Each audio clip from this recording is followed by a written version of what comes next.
Ruben's had enough. I think most Manchester United fans have had enough. It is the morning after Manchester United's 12th defeat of the season against Spurs yesterday in the Premier League. This is FUTV United TV. Good morning, everybody. Sorry I'm a couple of minutes late, just getting everything sorted. Still trying to come to terms with what happened yesterday again with Manchester United and Spurs. No matter which way you look at it, it doesn't read well for Manchester United. But are we already looking to the future? But could it actually be too late? Again, Manchester United coming up against brick walls and issues when it comes to forward thinking and planning into the summer ahead. United want Osimhen. Apparently, Manchester United have made a bid for Osimhen. Terms have been offered in terms of contract and contract length. PSG and Manchester United frontrunners were going into that story this morning. Is Ruben Amorim also overly criticised for what is happening at Manchester United right now? We're going to get into that as well. We had lots of comments coming in yesterday. We had lots of, I would say, brutally honest comments coming in on all of the videos and content from yesterday. And I want to get through this as well this morning in terms of where Ruben Amorim's criticism is coming from and is it fair, is it just on what he's actually doing right now?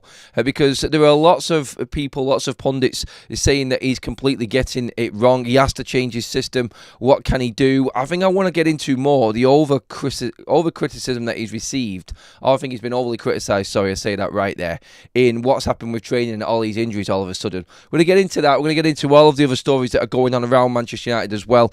Big chance for you to all get your comments in this morning. Let's play a bit of a catch-up.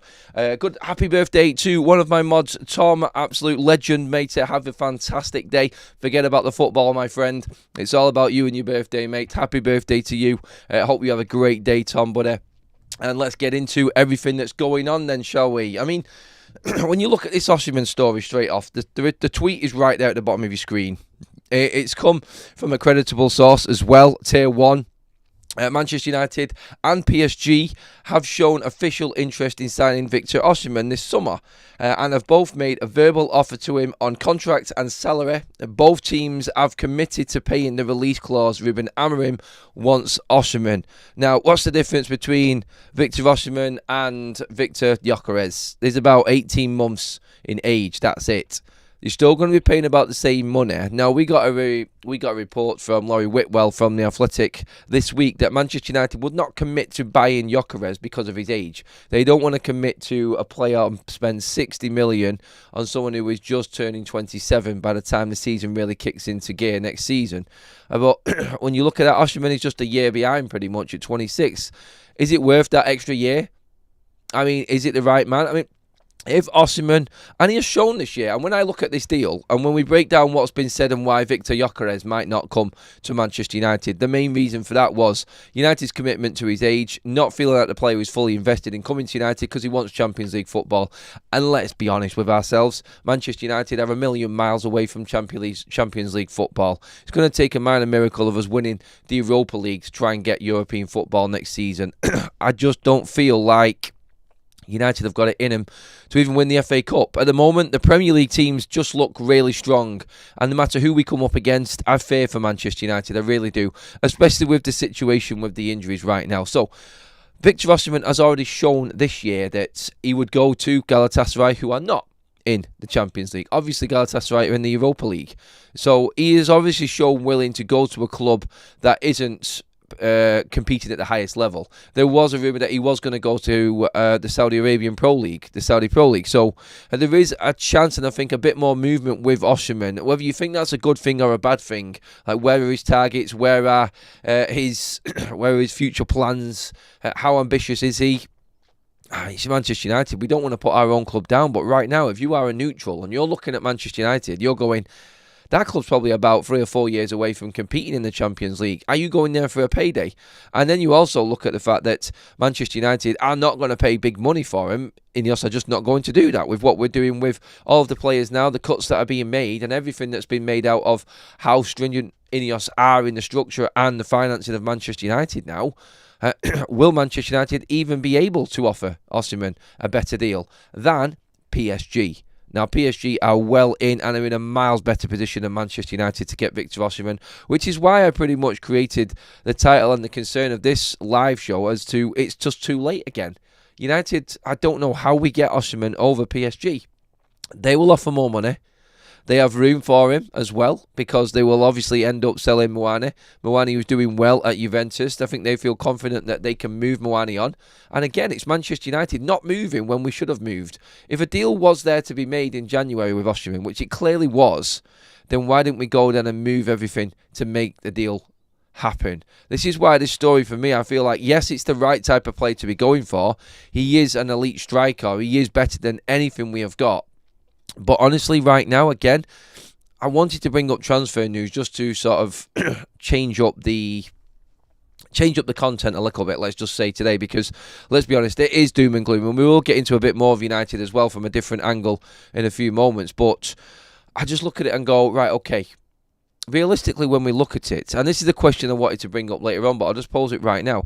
Ruben Amorim, I am completely behind, but will there become a point where it comes untenable? Will there become a point in this season if United keep on losing and just get dragged closer and closer to that relegation zone? Because I'm looking at the games coming up. I'm looking at Everton, no win. I'm looking at Ipswich, we're struggling. And then Arsenal. And it's like, how many points are United getting out of them 3 games coming up? We've just lost to a poor Spurs side. A really poor Spurs side. And we didn't get anywhere near really challenging Vicario enough. It just looks weak in attack at the moment for Manchester United. So, realistically, all of this future planning, talks of Osimhen, could it be all in vain? This is going to show, and will definitely show, where Ineos' commitment is to their man. Because right now, they have absolutely destroyed Ruben Amorim. They have finished him completely. I've never seen a manager deteriorate as quickly as what Ruben Amorim has at Manchester United. After doing everything that everybody has asked for years at this football club, Ruben Amorim is now being slaughtered because there is nothing left and nobody wants to play for him, it would seem. They just don't. I mean, the effort is there on the pitch, but in their heads, they're already thinking of the summer and what might happen past this manager. That's how Manchester United are playing. The players that want to be there, you can see. You can see, for instance, the performance of Patrick Dorgu. You can see Joshua Zirkzee. You can see these players working for him. You can see, I think, even with Bruno Fernandes right now, I think we've absolutely blown Bruno Fernandes out. There is nothing left in him. There's only so much you can do. He looks like he just looks completely lost out there now, Bruno Fernandes. It's like we've finally broken him, and he just looks like he's a player that's entering his 30s, and United need to move past him. I hate to say that, but that's just the brutal truth in it right now. We need a change. We need a change past this. We need to look further on. Is Ruben going to be here? That's the question I'm posing right now.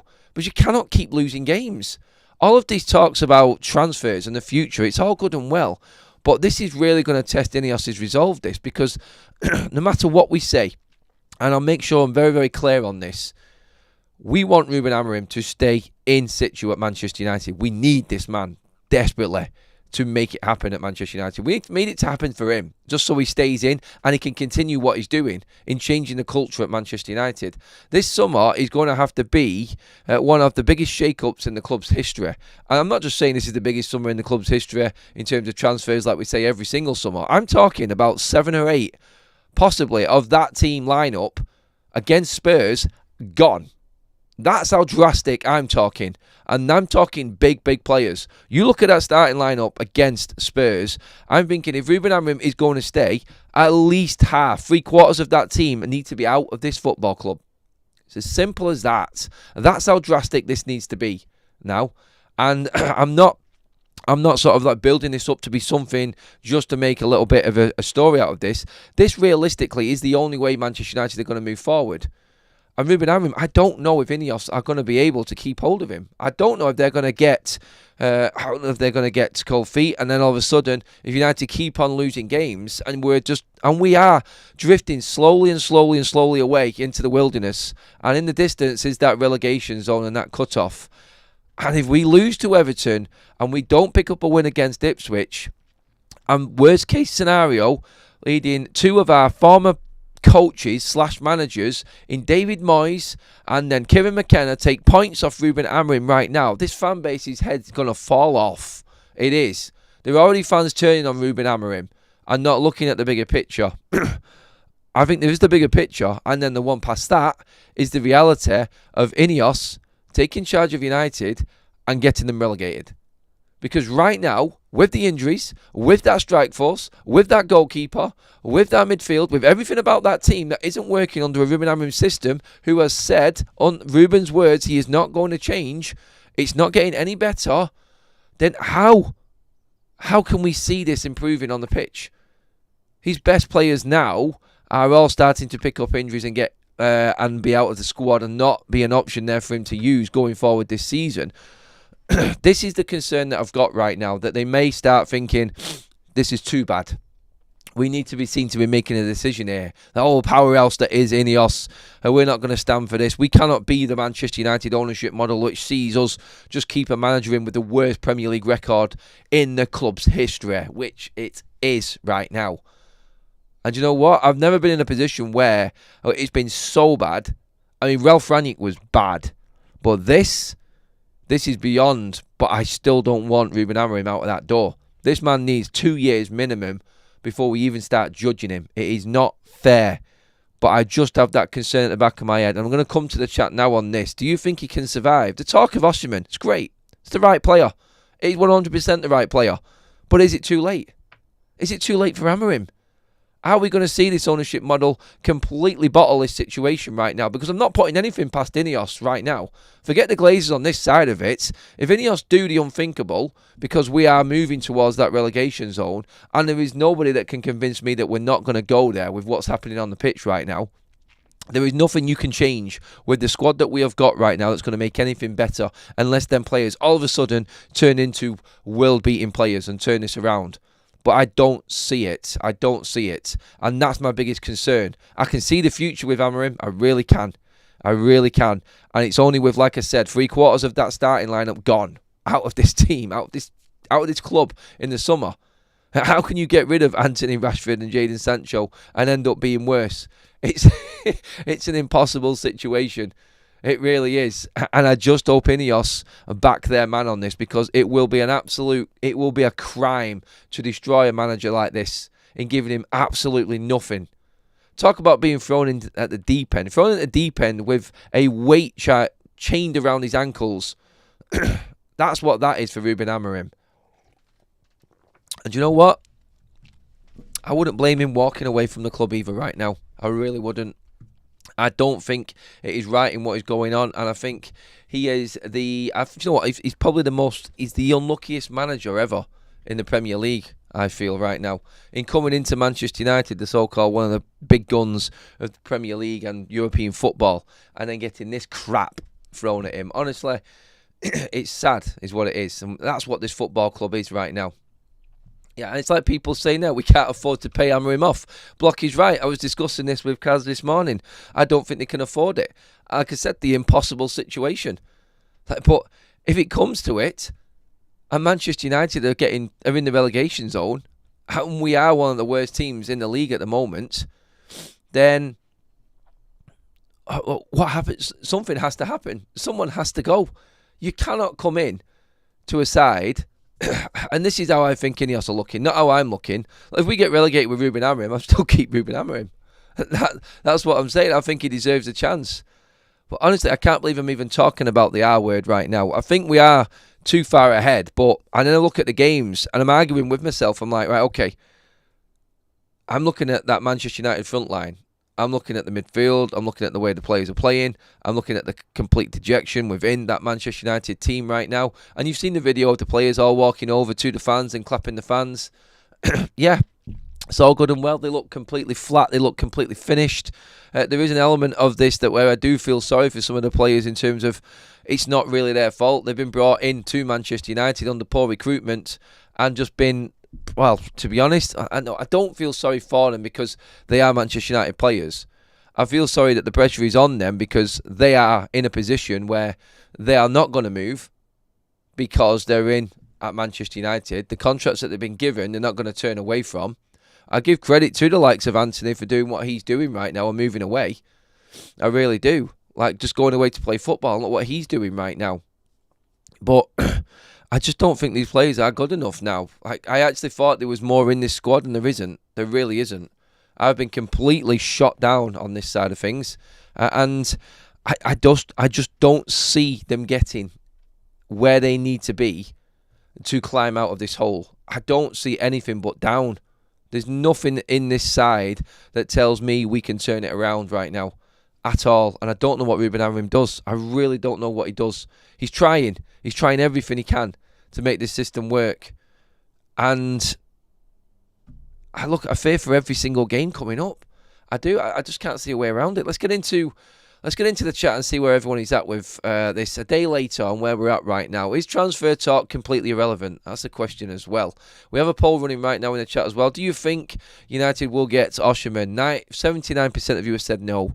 See, this is where it's at now. This is the opinion and this is the mood of the fan base. It has got to that stage where it's like, yeah, I just don't see anything happening right now. The uncertainty of Manchester United now tells us that we are in no position to even negotiate anything in the summer. No player is going to commit to Manchester United right now because they don't know what's going to happen. If United keep on dropping, then it's just going to put more and more players off. And it will be a case where United are scraping the barrel and trying to find players on budget, and they're probably going to end up being forced into bringing most of the academy players through, just to try and make a team right now, because nobody wants to keep these players in this set. No one wants to keep these players at Man United. They're not going to play for Ruben Amorim. That is clear. Banana Skin in goal is a dodgy deal. Who would pay 50 million for that? He's shocking. Almac, we are lucky we have a 12-point cushion, in the relegation battle, because based on current form, we would be the worst team in the league. That's the point. Like, we have got that cushion, and the teams at the bottom are dreadful. They really are. But if Ipswich start to turn up like they have done recently, like if they beat us at Old Trafford and bring that gap into single figures, then we really are starting to look behind us and starting to worry, because we've got even bigger games coming up. We're looking at this next bunch of fixtures. I mean, we looked at February and we went, right, okay, here we go. I looked at it, I went, all right, Crystal Palace, Fulham, Spurs, Everton, Ipswich. And I'm thinking, boom, there we go. Let's hit February, let's go. Desperate. Honestly, I'm looking at it now and going, oh my God, we can't beat them teams. And then look what we've got to come still. We've still got to go to Newcastle. No chance. We've still got to play Arsenal. No chance. We've still got to entertain Manchester City at Old Trafford. That's going to be an embarrassment. It really is. We've still got to go to Chelsea. We don't stand a chance. I just don't see this team ever getting up to the point where we can compete at them other clubs. We can't compete in them games. And it is a good job, like what Al says there, that we have got that cushion in. Why would Osimhen come to United? We are 15th in the league, financially broke. Random channel there says it. That's the sort of reaction I'm waiting to see. Like, why would he come? United can come in and say, look, we've got the money there. We want to buy you. Come to United. But right now, is it not the most unattractive football club to come to, looking at the decay of everybody who walks through the door?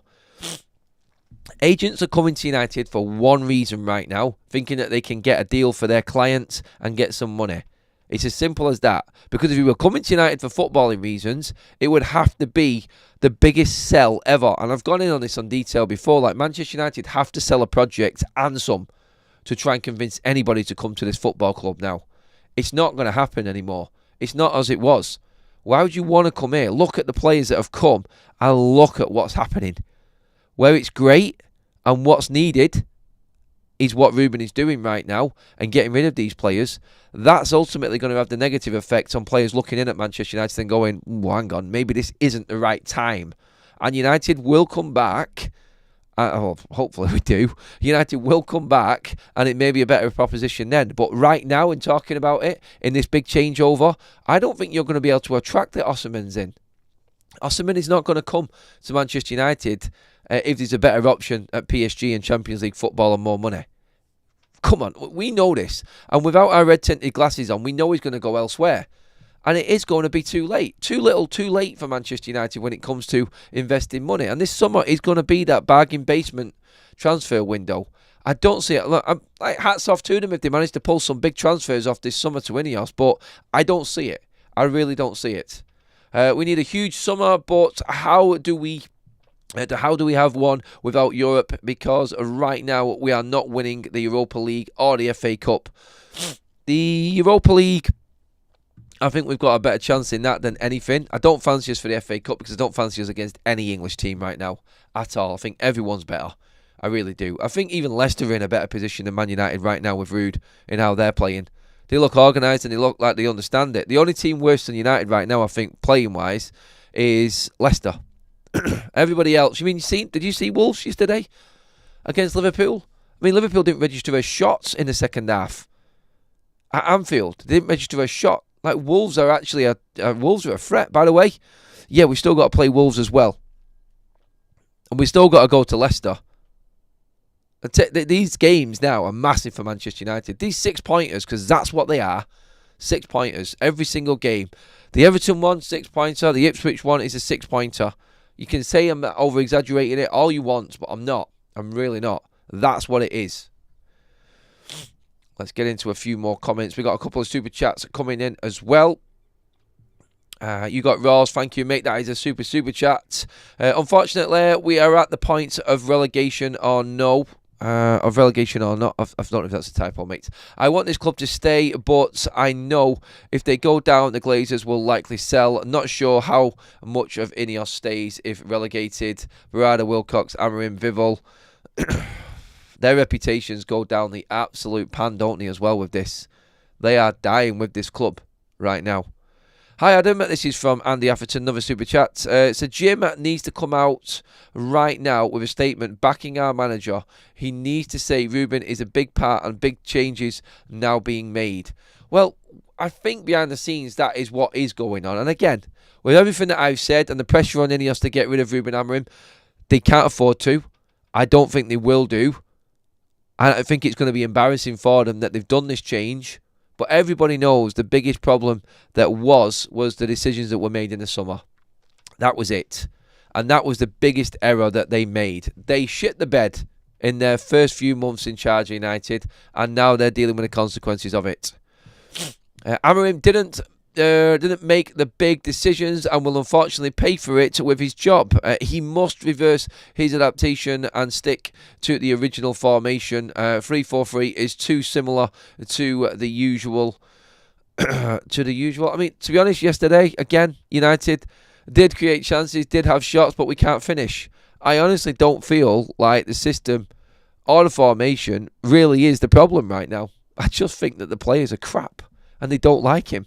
They don't like the way he runs the football team. They don't like the way that he is stern on them, the standards that he wants from them. I just don't think they like everything that's going on at Manchester United right now. I don't think it is a system issue at all. I really don't. I just feel like we're in a position right now where this team has lost all interest in what's going on. They're all thinking about the future. I think Eriksen, he'll be thinking about the future. Casemiro, he's completely gone. Bruno Fernandes, like I said, he's hitting his 30s. Right now, he looks completely beaten, ruined. I've got Dalot, who is the most negative player I've ever seen on the Manchester United wing, who has lost all hope, I feel. And then you're looking at the defence, like I said last night, with that goalkeeper behind them, every single mistake being scrutinised. I mean, Michael Owen was going in on the defence yesterday, saying that they do absolutely nothing. I mean, this defence right now is in full-on desperation, backs to the wall mode in terms of defending. It's all last ditch because the midfield is offering nothing. Nothing at all. And you could argue the system there is at fault a little bit, but also at the same time, maybe we do need to just be a little bit more rigid. Maybe we need to play this system as a counter-attacking system and just be solid instead of being stupidly open. But, well, you're always going to have that calamity in goal. And the game was tight yesterday. Spurs didn't really show anything other than an Onana mistake again. And United, if they'd have put their chances away, that would have been a different game. It was the same as Fulham. It was the exact same game as Fulham. Just one of them games, tight games that United have just tried to be solid in and deal with it. And we didn't get the goal. We didn't get the deflected goal in the top corner this time. And that game again, like with Xerxes, like with Rasmus Højlund up front, it took a centre-back to come forward and hit a speculative shot and that went in. That was it. That was it. I mean, is that, in terms of our Premier League recently, that is like our last win in the, that's our last win in the last four, I think it is. It's It's not good. It's not sustainable right now. Anthony, man of the match again, 3 in 4 matches. Yeah, Anthony is smashing it right now. What a story that is. He has found his level, but credit to him. He is definitely adding value to his price tag, and we will definitely be able to sell Anthony in the summer with what he's doing right now. If he continues on at this rate, my God, we may even scrape near 40 million for him. And that would be a steal. That would be the player we've got. I mean, for him to have got 3 goals this season already for Real Betis, I think he's got 3 goals, 3 man of the matches. He's won a penalty and he's got 1 assist. What is it? We are cursed, aren't we, here at Manchester United? We really are. Okay, we don't have to pull no more wages. Got them through the door. We are stepping away from that. They won't come. I will not judge Amorim until next season. Silverback there, thanks for renewing that membership, buddy, as well. In terms of Manchester United, like there is a future for this club in terms of how the wage structure is and what we're getting rid of. Manchester United can operate at a better level. We do need to sell everybody, though. And when it comes to Manchester United in this summer, it is all down to how many players we get rid of. It's as simple as that. And the only way Ruben Amorim survives is, like I said, 6 or 7 in that first team yesterday will have to be sold or gone, are not good enough. It's as simple as that. I mean, I'll go through them in a minute as well. I was going to get through a few more comments quickly. Boxing says, stupidly open. Honestly, Amorim tactics are similar to Ten Hag. No, they're not. They're definitely not boxing. Ten Hag didn't even have tactics. In my opinion, anyway. Got it in 1. We are crap, and we need 6 or 7 players in, but we have no cash. So use the youth for the rest of the season. I think he's scared of using the youth players. Honestly, from that yesterday, I do believe like he's scared to bring him into this melee. I do. I think that's where he's at right now. Brian with a super chat, thank you, mate. If we get close to the relegation zone, do we have the players to fight? I don't think so. No is the answer to that, mate. I think that has been made clear. When the chips are down and when everything is backs against the wall for Manchester United, these players melt. They do. And no one can convince me otherwise. They do. They just completely disappear off the planet. And that's the concern in all of this. That is the big concern. I'll defend Amorim here. He never wanted this challenge. He wanted a fresh start with a pre-season. True. I think there are elements to it being good that this is happening now, as long as we stay up. But because he may have had to have kept Marcus Rashford into next season. That's what we've got to look at in all of this as well. That could have been the situation that we've been leading to pre-season. He would have given everyone a chance and he wouldn't have had a chance to get rid of certain players. I think that's the only good thing about what's happening right now. We've seen a lot of these players for what they are, and we can get rid of a lot in the summer. And the silver lining, like I said before, is that we do have to sell players now to make any transfers. So we're going to have to get rid of an awful lot. Another super chat in from Glenn. Thank you. If Dargu is going to keep getting ignored on the left, we might he might as well get a move. He might as well move him to the right. Sorry, typo there. Right, at least get something one side. I mean, Dargu and Garnacho yesterday. Garnacho just needs to learn. He really does right now. And again, I said it, didn't I? I said after the Leicester game, let's just see if Garnacho turns up in a bigger game. Let's see if he makes the right decisions in a bigger game. No. He failed us again. He wasn't there against Fulham. He wasn't there against Crystal Palace. He wasn't there against Tottenham yesterday. He just hasn't turned up in the big games. And his conversion rate is shocking. And he doesn't make the right decisions. The amount of times that Dargu was on the overlap, he is playing how he should play in that system. And that's what Amorim wants. So why are these players like Bruno and Garnacho not passing the ball to him? Decision making in the middle of the park at Manchester United. Casemiro the same. They're all looking for that Hollywood ball and trying to save their own career. It's like self-preservation mode right now in every single Manchester United player. No one's playing for the team. Everyone's thinking of their own careers and they can't help it. They've automatically gone into that mode now of like, what can I do here to try and put me into the good books? What can I do here to stop the criticism coming my way? And their heads and their thinking is completely mashed right now. You got Roz again. Thank you, mate. Ten Hag's tactics was playing people out of position, not playing our best player and playing favourites with wrong players. That was, yes. And I know boxing.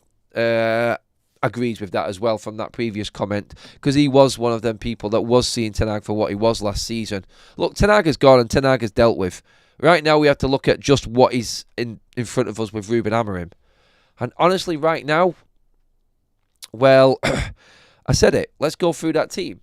Let's go through that starting lineup from yesterday for Manchester United. Players that need to go. For me, Rasmus Højlund, either on loan or sold, he cannot score. He does nothing. He isn't good enough for what we need right now. Not his fault. Not having a go at him. Wrong man. Wrong time. Stupid recruitment. Simple as. Joshua Zirkzee, I like him at the moment, but Ruben Amorim doesn't even know what he is. Ten Hag didn't know what he was. Why did we bring him in? Poor recruitment again. You telling me we didn't have enough to beat Spurs yesterday? We had £100 million worth of strikers and a forward in Garnacho that everybody thinks is worth more than 70 million. Well, not everybody, but that was the cry. We cannot sell Garnacho. We're not a selling club. So we had him. We had £100 million worth of players up front there as well yesterday. That's Manchester United's recruitment. Tell me that we didn't have enough to beat Spurs yesterday in that front line. We had a man in the midfield that's won everything that there is to win in the world of football, in Casemiro, who is fully rested and ready to go. We have Bruno Fernandes, who's playing football, and we think, it's different opinions, but Bruno has been United's most effective player for years. He's playing in one of the best Portugal sides that there has been for years. He's a quality player, more than enough in there as well. We had Dorgu on the left, who was one of our better players. We had Dalot on the right. Again, there's another player gone. Just to go into them players right there, Zirkzee should have been brought in. I said we need to get rid of Rasmus. We probably need to get rid of Garnacho to make money. We need to get rid of Dalot. We need to get rid of Casemiro. So what's that? There's 4 straight away from that team. And I'm not even into the back line yet. Anana is the 5th, obviously, because he is useless. And no one's going to convince me otherwise. We're not going to move forward with that goalkeeper. And then Maguire, well, he's at his end, isn't he? I love Maguire. I love his passion. I love how he's turned it around. But again, we've renewed his contract. And he's another player that needs to be out of the door. I feel sorry for De Ligt. I feel sorry for Mazraoui as well, just coming into the club. On the bench, Victor Lindelof has to go as well. No one would be bothered of any of them players involved, apart from the academy players, leaving the football club. And try and tell me that you would have an issue with anyone on that pitch leaving Manchester United. Honestly, apart from the likes of Dorgu, Mazraoui and De Ligt, who have just come into this, and it's not fair to judge them because I think De Ligt and Mazraoui have been okay this season. Dorgu has just started, so we can't bring him into it. I haven't got an issue if you sell the rest. See you later. That's 8, actually. Could not care. Could not give a shit if any of them players left this football club this summer. And if that's what it's going to take to actually spend money this summer and change things around and back this manager, Ineos, get on it and get him out. Simple as. And if you have to replace a few of them players because you cannot bring in enough for the amount of players that has been let go, then you bring in the academy players. Start afresh, and every single Manchester United fan, I guarantee you would accept that as a fresh start, clean slate, let's go. We're not going to challenge. We are a mid-table side if we make them changes in the summer, but we build from there. We have to. We have to accept that we are a Brentford, we are a Fulham, a Brighton type of side right now. A mid-table side. That's what United are, at best, with these players. They can go. They can go. And tell me that I'm wrong in that all of that team there that I didn't mention. I mean, some of you might think that De Ligt, Mazraoui and Dorgu need to go as well. I mean, you tell me. Adam Maguire is crap. He will be sold in the summer. Sell at the 30 plus a year old. Sell a 30 plus year old. Sell Dalot too. If we get 2 strikers, we just need goals. Everything else gets easier. What did I say last night in terms of the defence and how much pressure is on that defence? When your forwards are not scoring, every single error at the back gets scrutinised even more. You're under the spotlight because that's the one that's losing the game. And all of a sudden, Manchester United's forwards have gotten away with it. I said it last night. There are 4 teams in this league that have scored less goals than Manchester United. 3 of them are in the relegation zone. The other one is Everton, who are probably about to take us as well. That is embarrassing. It is absolutely shocking. I think we've scored 1 goal in the last 3 Premier League games. I mean, seriously? Sell them. Sell them all. Cut price. Do what you've got to do. I would not be surprised, for instance, Manchester United's first team squad going into the start of this season, if 11 or 12 of them have gone, that wouldn't be a shock to me. It really won't be a shock. And Anna needs to go. Bruno looked ill yesterday. Bruno easily our best player, but poor form. We cannot say. Yeah, we can say he's our best player if you want. We can argue the point, but he's playing shocking at the moment, like everybody else. Both McTominay and Anthony are playing in leagues easier and slower than the Prem. That's why they look good. So why were they in Manchester United side, Ryan? Were we not recruiting it properly? Should we have let go of McTominay sooner? We're talking about players here that are doing well elsewhere, and that's where they should be. But these were players at United, not McTominay, obviously he was brought through. But why were we not looking past this issue that is there now sooner? Why there was no one recognising it? Why did we stay still for so long? I think Ruben needs to be brutal and look beyond Bruno's good attitude and spirit around the club. He is holding us back massively and ignoring instructions. He needs to go in the summer. Come on, United, it's getting worse than the 80s. A good point, Adam, about forwards not scoring, in defence getting flack. It is. That's what it is. Why are they getting away with it? Everybody's scrutinising Maguire, De Ligt, Mazraoui. I mean, obviously, I bring Onana into that, and in defence of him on that side of it, there are other players that are not doing their jobs in this team. Onana just isn't a good goalkeeper. It's as simple as that. But he's under more pressure now because every single error that they make is going to cost United the game because we don't score. I just said it there then. We scored 1 goal in 3 Premier League games. 1. And who have we played? We've played Crystal Palace, we've played bleeding Fulham, and we've played Spurs. And we scored 1 goal. Honestly, the forward, oh God, like I said, the Rasmus Højlund situation right now, I feel really sorry for the guy. I do. There is effort there, but he's not good enough.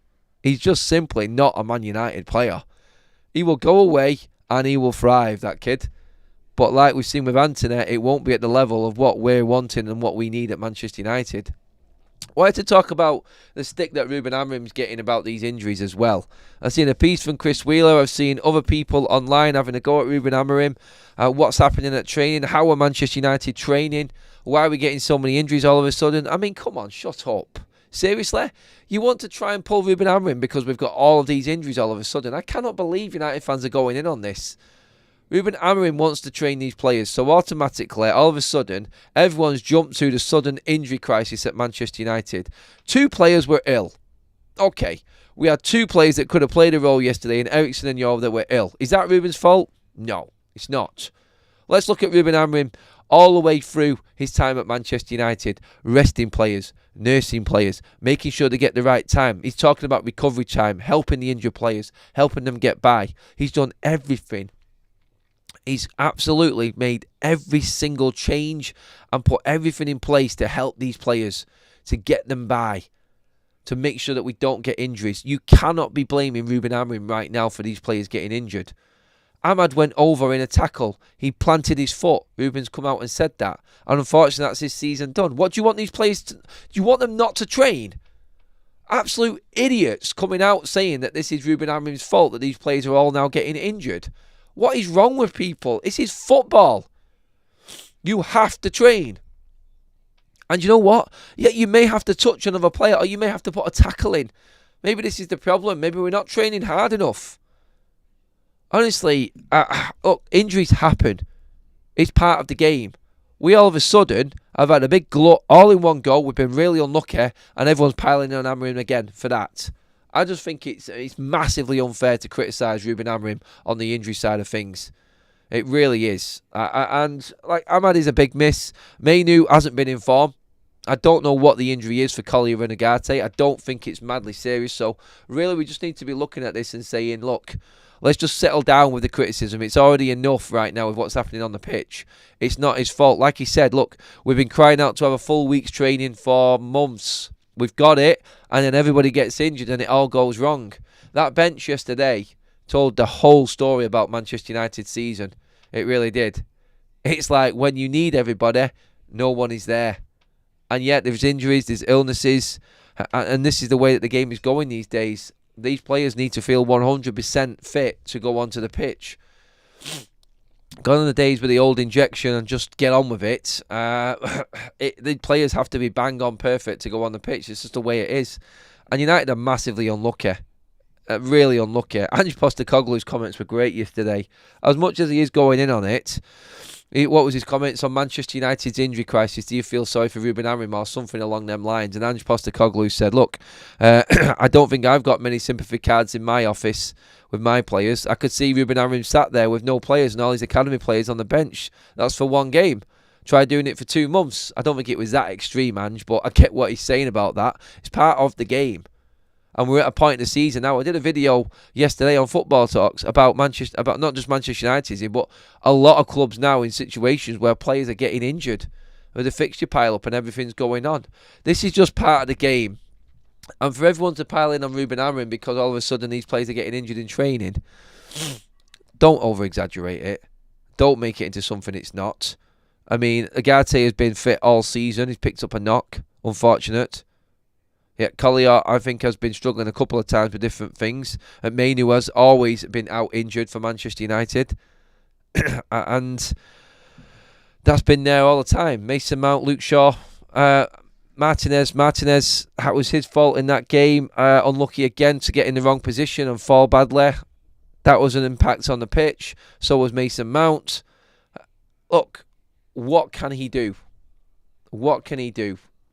There is nothing that Ruben Amorim can do about the injury side of things. I'm happy that the players are training the way they are. I'm happy at the way that he's resting the players and doing what he's doing.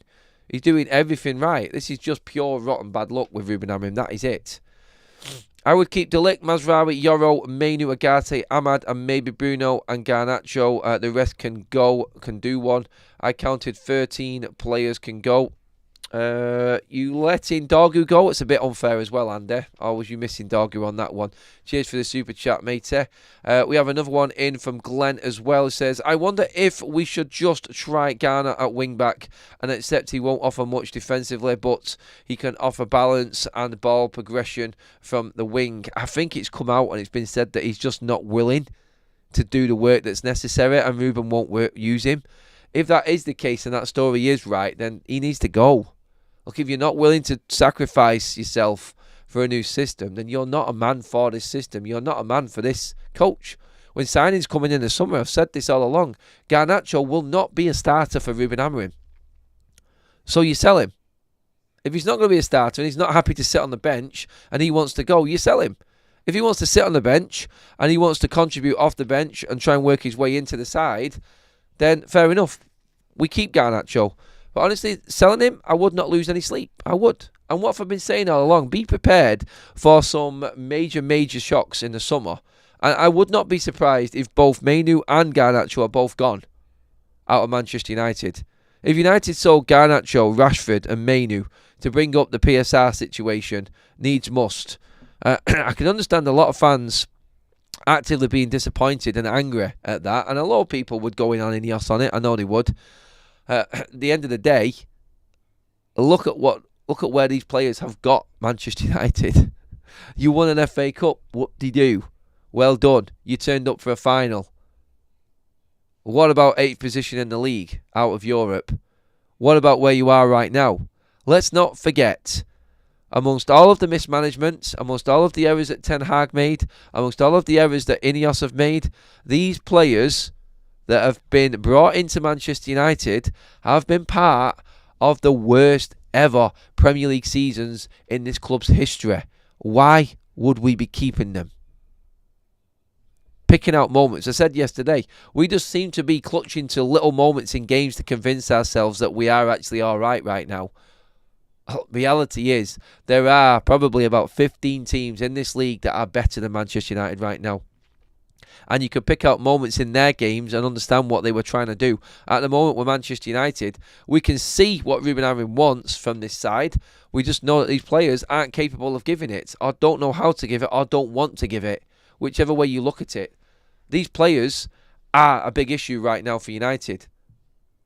And yet we talk about the recruitment, we talk about the mistakes and everything that's gone on at Manchester United in bringing this team to where it is right now. But let's be honest with ourselves. Right now, the players are just not good enough to take Man United forward.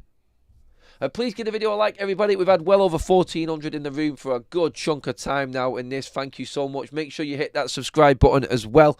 Let's get over 400 likes. Another super chat in from Kenny says, sell everyone except Dargo and Yoro. What about Ahmad?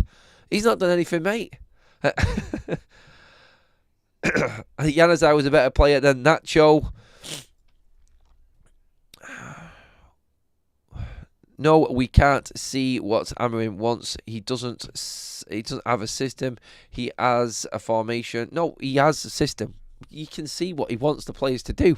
You can see the reaction times. You can see where the players are supposed to be.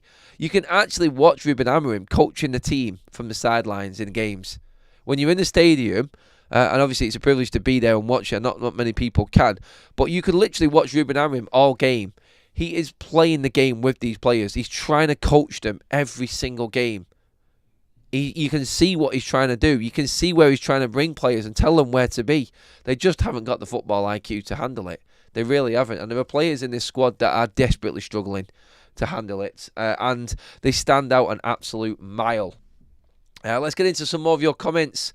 In terms of that starting lineup yesterday, for me, I think I kept 3 players in that starting lineup. What are you keeping? Tell me. Just on that starting lineup yesterday, and you can bring Lindelof off the bench if you want as well in that one. There was 3 players that I said would survive at United, and there is Xerxes just on the edge. So I had Xerxes undecided because he's just come in. I can see things with Xerxes, but we don't even know what he is. Poor recruitment again. Mazraoui, De Ligt, and Dorgu, because they've just arrived. And I would like to see what them players can do. Most of the other players have been here for a bit of time now, and they're just completely failing. That's where we're at with it. I would get rid of everybody else. What would you say in the chat, everybody? Get in. The head coach has to make changes to the system. These players are not good enough to play it. The players have thrown in the towel. They are losers inside, motivated by greed. That's a good point. Great point there, Gehan. I understand that it's hard for Ruben Amorim not to change his system, but honestly, if he changed it right now and they survived and we sort of got something out of this season, I would still sell everyone in the summer. And that's the problem right now. If we do change the system back and we play the way that the players want to play and we give them that freedom and they do end up maybe winning the Europa League or something like that, what do we do going forward then? Is it going back to square one again? Or do we just get rid of them even though they've won and got us into the Champions League? So people in the chat who want Amorim out, can you please answer this? Who are you getting in to replace him and who's going to do better with these players? Can't polish a turd. Stop blaming Amorim. We have another poll running right now. Are you backing Amorim to stay? Yes, 82%. 18% of you have said no, though, which is interesting because that is a fair number. There are a lot of fans turning on Ruben Amorim right now. I just think he is completely up against it and is in an impossible situation. Xerxes, Dorgu are both impressed me yesterday. Xerxes is getting better every time I watch him. Best option to share game time with the new striker. He's a number 9, not a number 10. Xerxes isn't a 9. He's not director of football. He's never a 9 in a million years, mate. Not a chance. He's a stuck-in-between player. I think Xerxes' best position, remember the old school 4-4-2 days, and you'll remember this, Carl, actually, when we used to have Mark Hughes up front and then Cantona just off him, just hovering around him. That's Xerxes' position. That's that role. And it's an old school formation that will never get used again, but just off the striker, offering enough support. Not out wide, not too far away. I think him there is lethal because he's got the skill, he's got the strength, he's got the hold-up play, and he can bring players into play. If he keeps on playing, his game will get better, Xerxes, I feel. I think the more game time he gets, you can see him actually visibly getting better, like Carl says in the chat there. I just don't think he's a 9. He doesn't get into the box enough. He isn't clinical enough. And I don't think we'll score the goals we need. I think he'll chip in with a fair few. I think he's a 10. I think he's a 10 to 15 a season goal scorer in a good side, Joshua Xerxes. And he'll play a role. I think he will do something. He has got things that if we had a better run team right now, I think Xerxes would have a good season. I think you're getting at least double figures from him for a season. That's what he is. He isn't a number 9. The number 9 needs to be scoring 30 goals. That's the type of number 9 Man United need right now. And it seems like a far cry, doesn't it, compared to what we've got right now. And it seems a big ask. But that's a 9 that United need. He is not Man United number 9 quality at all. But I think he does have a place in this team right now. Help mods, my super chat is stuck in Euro, so won't let me do any idea how to put it back into. Well, I think you need to go into YouTube settings block on that one, buddy. Sorry about that, mate. I don't know why that is actually doing that, which is strange. Let me just double check on everything. Right, yeah, cheers for all the contributions today, everybody. It's been a good old chat this morning, hasn't it, on everything going on. That is everything. I will be back later, obviously, with any news that comes out. Keep your subscription. Oh, sorry. Hit the subscribe button and keep your bell notification on. Please give the video a like as well. We've gone well over 400 likes on the live likes today. Thank you so much, everybody. If everyone just give it a like on the way out, that would take us up over 500, which is brilliant. Thank you very much, everybody. That is this morning done. I will battle on, and hopefully... Oh, another super chat in quickly. Sorry. Quenda coming in the summer regardless of team performance? Don't know. That is a question as well. That is a big, big signing for Manchester United now. If he comes in, then I will be impressed with what's going on at this football club right now. I think every player looking in desperately is thinking of elsewhere or thinking of other options. You have to be, don't you, as a player? It just looks like an absolute graveyard right now. And every player who goes there ends up getting buried. That's what Manchester United is. And on that bombshell... Oh, no, sorry. Block has come in with his super chat now. Thank you, mate. Go buy a box of Lemsips, mate. But thanks for bearing with me, everyone. Don't want to talk about it a lot. It's quite difficult. But we battle on. We battle on. We don't stop our shows when we're ill. Then players should be on that pitch. I'm only messing. Cheers, everybody. I will see you all later on. Give the video a like. Subscribe to Forever United TV. And I'll see you all later.